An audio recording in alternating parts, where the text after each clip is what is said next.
আসসালামু আলাইকুম রহমতুল্লাহ। এই যে আমি এগুলো দেখাচ্ছি দেখেন, এইগুলোর দাম কিন্তু একদমই কম সৌদি আরবে। হ্যাঁ, 45 টাকা মাত্র, যার মূল্য বাংলা 1,500 টাকা।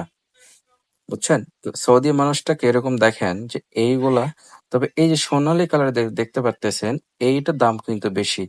এটার দাম বাংলা হচ্ছে 4,000 টাকা এক একটা পিস, এবং ডিসকাউন্টে বিক্রি করে সৌদি আরবে। হুম। আপনাদেরকে সবাইকে আমি দেখাচ্ছি, দেখেন আপনাদেরকে দেখানো হচ্ছে, আমার ভিডিও করে যে আপনারা দেখবেন সৌদি আরবের জিনিসগুলা। হ্যাঁ।